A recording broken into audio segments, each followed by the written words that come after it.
మీ ఎలాంటి వ్యాపార ప్రకటనలకైనా వెంటనే మా ఛానల్ సంప్రదించండి. నమస్తే. ప్రస్తుతం మనతో పాటు ప్రముఖ ఆధ్యాత్మికవేత్త ఆస్ట్రోన్యూమరాలజిస్ట్ శ్రీమతి జయప్రద గారు ఉన్నారు. మేడం గారితో మాట్లాడదాం. నమస్కారం మేడం. నమస్తే అమ్మా. శ్రీమాత్రే నమః. మేడం, ఆగస్ట్ మాసం విశేషంగా శ్రావణ మాసం కన్యా రాశి వారి పరిస్థితి ఏ విధంగా ఉండబోతుంది? ప్రజెంట్ వీళ్ళ టైం ఎలా నడుస్తుంది? ఓవరాల్గా ఎలాంటి జాగ్రత్తలు తీసుకుంటే బాగుంటుంది? తప్పకుండా కన్యా రాశి వాళ్ళకి ఎలా నడుస్తుంది అంటే బాగానే నడుస్తుంది చెప్పుకోవచ్చు. ఎందుకంటే కన్యా రాశిలో కుజుడు ఉండడం వల్ల కన్యా రాశి లక్షణం జనరల్గా ఏంటంటే వీళ్ళది ఏ పనైనా సాఫీగా చేసుకుని వెళ్తారు. ఒక ఊరు వచ్చి పడిపోతున్నా సరే సరే పడుతుంది, అయితే ఇప్పుడు మధ్యన పరిగెట్టి వెళ్ళి దాన్ని పట్టుకోలేం కదా, పడిని దానిలో జరిగే ఏదైతే పరిణామం ఉంటుందో మనం జాగ్రత్త పడదాం అని చెప్పి అనుకుంటే తప్ప దాన్ని కాపాడదాం పట్టేసుకుందాం అని అందుకు లక్షణం ఉండదు జనరల్గా. సో వాడంతా ఏ పనైనా ఒక ప్లానింగ్ ప్రకారం చేసుకుని వెళ్ళాలనుకుంటారు. సో కుజుడు ఉండడం వల్ల ఏంటంటే అగ్రెసివ్గా కొంచెం పనులు ఫాస్ట్గా అవ్వాలని, వీళ్ళకి తెలియకుండా వీళ్ళకి కోపం, వీళ్ళకి తెలియకుండా ఆవేశం, వీళ్ళకి కొంచెం పట్టుదల, కొంచెం పంతము, మొండితనము. కొన్ని రాశులకి అది ప్లస్, కొన్ని రాశుల వాళ్ళకి మైనస్ అవుతుంది. అంటే లగ్నాల వయసుగా నేను ఇప్పుడు రాశి అని చెప్తున్నాను. కన్యా రాశి వాళ్ళందరూ ఒకటే, కానీ వీళ్ళ లగ్నాలు వేరుంటాయి. కొంతమందికి కన్యా రాశి ఉండొచ్చు, తులా లగ్నం అవ్వచ్చు, కర్కాట లగ్నం అవ్వచ్చు, సింహ లగ్నం అవ్వచ్చు, మేష లగ్నం అవ్వచ్చు. ఇలా కొన్ని లగ్నాలకి కుజుడు రావడం వాళ్ళకి చాలా అదృష్టం. కొన్ని లగ్నాలకి కుజుడు రావడం కాస్త విపరీతమైన ఇబ్బంది పడే అవకాశం. ఎంత ఇబ్బంది పడతారంటే ఆ ఉన్నత విలువలు, మానవత విలువలని మర్చిపోవడం కానీ జరిగే అవకాశం కానీ, లేకపోతే ఏదో ఒక మాయలో పడడం కానీ జరుగుతుంది. కుజరాహువులు వీక్షణ, కుజశనులు వీక్షణ ఈ రెండు కూడా మంచివి కాదు. రాహు 6వ స్థానంలో ఉండడం ఒక విధంగా శత్రువు జయించడం, అంటే శత్రువులు అనేవి ఎవరు లేకుండా వీళ్ళు ముందుకెళ్ళే అవకాశం ఎక్కువగా ఉన్నప్పటికీ కూడా ఇక్కడ కుజుడు ఉన్నారు కనుక కుజరాహువులు అంటే ఒక రకంగా సర్పం అనేది, ఒక సర్పం చూస్తే మనం ఎప్పుడైనా భయపడతాం కానీ దాన్ని పూజించాం.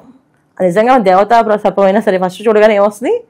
భయం కలుగుతుంది. ఆ తర్వాత భక్తి వస్తుంది. ముందు వెంటనే దండం పెట్టుకుని దేవుడానికి దండం పెట్టుకుని కదా ఖచ్చితంగా భయపడతాం. సో అలాంటి భయ ఆందోళన వీళ్ళు చేసే పనుల్లో కానీ వీళ్ళని చూస్తే కానీ జరిగే అవకాశం ఈ మాసంలో ఎక్కువగా ఉంటుంది.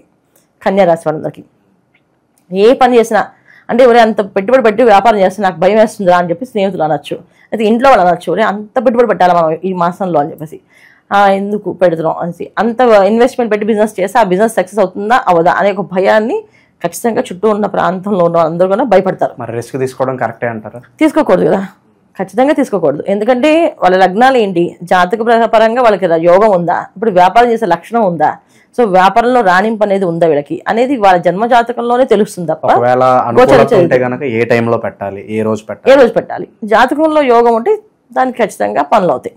ఇది గోచరిత్య అయితే కొత్త వ్యాపారాలకి పెట్టకూడదు, అసలు వ్యాపారాల జోలికి వెళ్ళకూడదు. ఎందుకు వ్యాపారాల జోలికి వెళ్ళకూడదు అంటే ఇవాళ రోజు మనం ఏ వ్యాపారం చేయాలన్నా ఇన్వెస్ట్మెంట్ బ్యాంక్ నుంచి తెచ్చుకోవడం, లేకపోతే ఇంట్లో వాళ్ళ దగ్గర అడిగి తెచ్చుకోవడం. ఇన్వెస్ట్మెంట్ అనేది అప్పు చేసి తీసుకొస్తాం, అప్పే కదా. సొంత డబ్బు అయితే పెట్టలేము, సొంత డబ్బుతో వ్యాపారం మొదలు పెట్టలేము. అసలు ఎవరు కూడా సొంత డబ్బు పెట్టాలి అంటే చాలా లక్షలు కావాలి ఇవాళ వ్యాపారం అంటే. ఒకప్పుడు వ్యాపారం అంటే వేలతో అయ్యేది, ఇప్పుడు లక్షలు కోట్లతో అవుతుంది.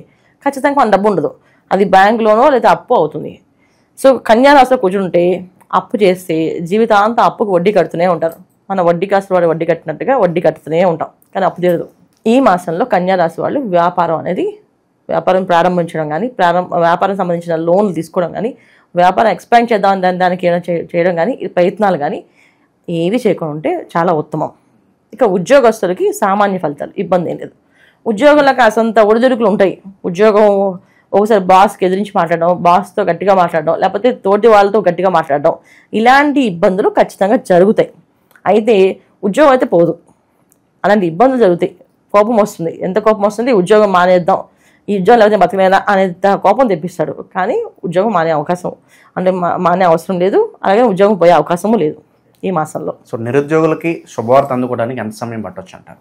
ఉద్యోగం వచ్చే అవకాశం ఉంటుంది నిరుద్యోగాలకి. కింద మీకు కన్యా రాశిలో కుజుడు అగ్రెసివ్గా పంతాన్ని పడుదల తెస్తుందా, నేను ఎందుకు ఉద్యోగం చేయలేను, నేను ఇది చెప్పితే ఇంకోటి చేస్తానని చెప్పి ఇండిపెండెంట్గా వీళ్ళు ఆలోచించుకొని ఇంకొక ఉద్యోగం అంటే వీళ్ళు ఇప్పుడు దాకా ఏంటంటే నాకు ఈ కేటగిరీ వస్తేనే చేస్తాను, ఈ కేటగిరీ అయితే చేయను అని చెప్పి కన్యా రాశి వాళ్ళు మ్యాక్సిమం అలాగే ఉంటారు.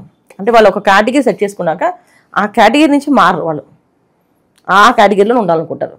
సో అందుకని ఖచ్చితంగా వీళ్ళకి ఇది బాగుందా లేదా అని తెలుసుకొని, కాదు నాకు ఇది కాకపోతే ఇంకోటి చేద్దాం అని చెప్పి ఈ మార్పు అనేది కుజుడే తీసుకొస్తాడు. కన్యారాశి కూర్చుంటాను కనుక మార్పు వస్తుంది, నేను ఇది చేయకపోతే ఇంకోటి చేస్తాను, పర్లేదు అదేనే చేస్తాను, అడ్జస్ట్ అవుతా లేదా అడ్జస్ట్ అవ్వను, నేను ఈ విధంగా వెళ్తాను అని చెప్పి అనుకునే మొండితనం తీసుకొస్తాడు. రెండు జరుగుతాయి. ఎందుకు జరుగుతాయి రెండు అంటే ఆ కన్యా రాశిలో కుజుడు అంత కంఫర్టబుల్ కాదు, బుధ కుజుడు ఇద్దరికి పడదు. అందువల్ల రిజల్ట్ అనేది వీళ్ళకి 50-50. 50-50 ఎందుకంటే లగ్నం యోగంగా, ఇప్పుడు వృశ్చిక లగ్నం అయింది, కన్యారాశి లగ్నాధిపతి వెళ్ళి కన్యారాశి ఉన్నాడు, ఖచ్చితంగా బలాన్ని ఇస్తాడు వాళ్ళకి. వృశ్చిక లగ్నం వాళ్ళది అదృష్టం వస్తుంది. కానీ కన్యారాశి కర్కాటక లగ్నం వాళ్ళకి యోగ్యమే, బాగానే ఉంది. కన్యారాశి మేష లగ్నం అది బాగా యోగిస్తుంది. కన్యారాశి వృషభ లగ్నం యోగించదు. కన్యారాశి మీనలగ్నం యోగించదు. కన్యారాశి కుంభలగ్నం యోగించదు.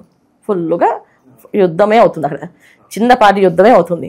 అందువల్ల అవదు. ఇప్పుడు మనం అందుకే 50-50 వచ్చాము చెప్పింది. వివాహపరంగా పెళ్లి చూపులకు వెళ్ళే వాళ్ళకి ఏదైనా సూచన ఉందా ఈ రాశి వాళ్ళకి ప్రత్యేకంగా? ఖచ్చితంగా ఈ మాసంలో ఏంటంటే వివాహ ప్రయత్నాల్లో అంత అనుకూలంగా ఉండదు, మిశ్రమ ఫలితాలు. ఎందుకంటే ఇంత మీకు చెప్పాను, కుజ రాహువులు, కుజ శనులు, కుజ కేతువులు, తర్వాత రాహు కేతువులు వీళ్ళంతా కూడా ఏంటంటే ఒక సర్పాన్ని చూపించేటట్టు ఉంటుంది. అంటే భయమే వస్తుంది, ఆందోళన కలిగిస్తుంది. ఒక సంబంధం చూసినా, ఒక సంబంధం చేసుకుందాం అనుకుంటా వాళ్ళు వీళ్ళ గురించి ఆందోళన పడుతుంది తప్ప సవ్యంగా జరుగుతూ అనుకోలేదు. ఒక మంచి సంబంధం ఈ మాసంలో ముట్టుకోకుండా ఉంటే బెటర్. అది వచ్చే మాసంలో వెళ్ళడం మంచిది. పెళ్లి చూపులకు వెళ్ళినా, ఏదైనా మాట్లాడినా సెట్ అయ్యే సంబంధం కూడా విడిపోయే అవకాశం ఉంది. అందుకని జాగ్రత్త ఉండాల్సిన అవసరం ఉంది. ఒక స్త్రీ వల్ల ఏదన్నా ధన నష్టం కానీ పరువు నష్టం కానీ సూచిస్తుంది ఏమన్నా? స్త్రీ వల్ల కాదు, వీళ్ళకి రాసులు పడకపోతే ఎవరి వల్ల నష్టం జరుగుతుంది.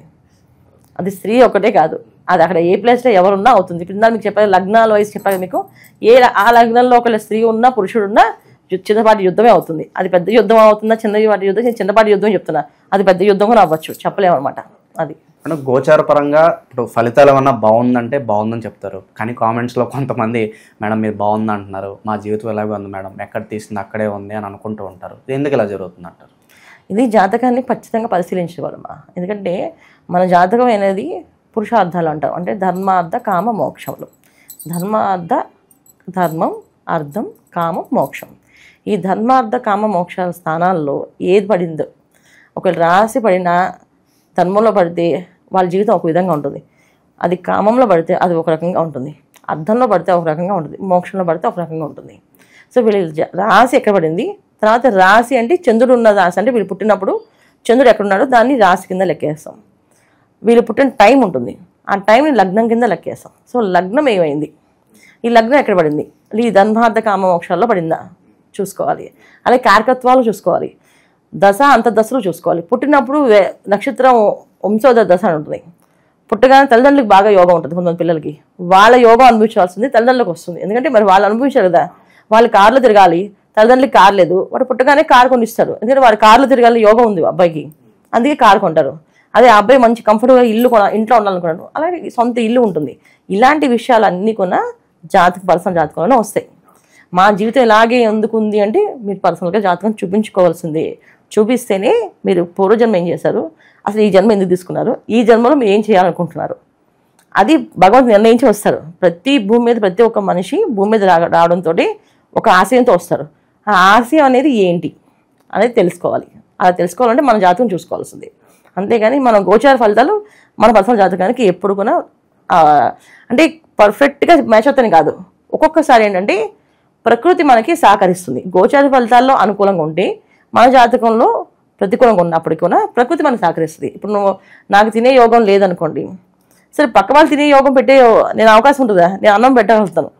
చాలామంది డైటింగ్ అని చెప్పి తినడం మానేస్తున్నారు పాపం, ఓన్లీ మన జ్యూసులు ఫ్రూట్స్ తాగుతున్నారు. వాళ్ళు తినే యోగం ఉంది కదా, వాళ్ళకి శుభ్రంగా తెలుసుకునే వాళ్ళు ఆయన ఎందుకు డైటింగ్ చేస్తారు, అది వాళ్ళ జాతకంలో ఉండే అర్థం అనమాట. అంటే వాళ్ళ జాతకంలో కర్మ అనుభవించాలి. ఇన్ని రోజులే బియ్యం గింజలు తినాలని రాసింది, అన్ని రోజులు బియ్యం తినేస్తే ఆపేస్తారు, మిగతా ఆహారాలు తింటుంటారు. ఇలా ప్రతిదీ కూడా మన జీవితాన్ని జాతకాన్ని ముడివేసుకుని చూసుకుంటుంటే రైట్ అండ్ రాంగ్ తెలుస్తుంటుంది ఎప్పుడు కూడా. ఇక ఓవరాల్గా ఈ శ్రావణ మాసంలో కన్యారాశి వాళ్ళు ఎలాంటి పరిహారాలు చేసుకోవడం బాగుంటుంది అంటారు? ఈ మాసం శ్రావణ మాసం ఎప్పుడు కొన్ని విశేషమైన ఫలితం. శ్రావణ మాసం అంటేనే విశేషం అన్న, ప్రతి ఒక్క రోజు కూడా చాలా విశేషం. ఇది సోమవారాలు విశేషం, మంగళవారాలు విశేషం, బుధవారాలు విశేషం, గురువారం విశేషం, శుక్రవారం విశేషం, శనివారం విశేషం. ఏ మాసానికి లేనివి ఈ శ్రావణ మాసంలో. శ్రావణ మాసంలో ఏం చేస్తామో అంటే శ్రావణ శనివారాలు చేస్తారు, శ్రావణ సోమవారాలు చేస్తారు, శ్రావణ మంగళవారాలు చేస్తారు, శ్రావణ శుక్రవారాలు చేస్తారు, శ్రావణ ఆదివారాలు చేస్తారు. శ్రావణ ఆదివారాలు ఎందుకంటే ఉద్యోగంలో అభివృద్ధి కోసం అండి. శ్రావణ మాసంలో వచ్చే మాసమే ఏంటంటే చంద్రుడితో కూడిన శ్రావణ మాసం. అంటే శ్రవణ నక్షత్రం మీద వచ్చే మాసాన్ని శ్రావణ మాసం అంటాం. సో శ్రవణ నక్షత్రం అనేది చంద్రుడు అధిపతి. సో చంద్రుడు ఎవరికి అంటే మనఃకారకుడు. అంటే మనసు ప్రశాంతంగా ఉంటే ఏ పనైనా సాధిస్తారు ఎవరైనా. సో మానసికమైన ప్రశాంతత ఉంటే వాళ్ళు ఎక్కడున్నా సరే చేయగలం ఏ పనైనా. మానసిక ప్రశాంతత లేకపోతే వాళ్ళని ఎక్కడ పిలుచుకుంటే వాళ్ళకి అసలు ప్రశాంతత లేదు, ఇంకేం చేస్తారు. అందుకని ఈ శ్రావణ మాసం అంత విశేషం. వీళ్ళు చేసుకోవాల్సిన పరిహారం ఏముంది అంటే శ్రావణ మాసంలో బుధవారం పూట విష్ణువుకి లక్ష్మీ అమ్మవారికి ఇద్దరికి తులసి దళాలతో అష్టోత్తరం తులసి మాలని సమర్పించడం. ఇంట్లో అష్టోత్తరం చేయడం కుదరదంటే దేవాలయానికి వెళ్ళి విష్ణు ఆలయానికి, వెంకటేశ్వర ఆలయానికి కానీ, లక్ష్మీనారాయణ ఆలయానికి కానీ, లేదా రామాలయానికి కానీ వెళ్ళి తులసి మాలని సమర్పించాలి. స్వామివారికి అలంకరణకి మాల ఇవ్వాలి. ఇచ్చి ప్రదక్షిణాలు చేసి వాళ్ళు అనుకున్న పనులన్నీ కోరుకుంటే ఖచ్చితంగా పని అయిపోతుంది వాళ్ళకి. ఓవరాల్గా ఈ రాశి వాళ్ళందరికీ ఈ మాసం ఏ విధంగా ఉండబోతుందో మీ మాటలో చాలా బాగా వివరించారు. ధన్యవాదాలు. నమస్తే అమ్మ. శ్రీమాత్రే నమః.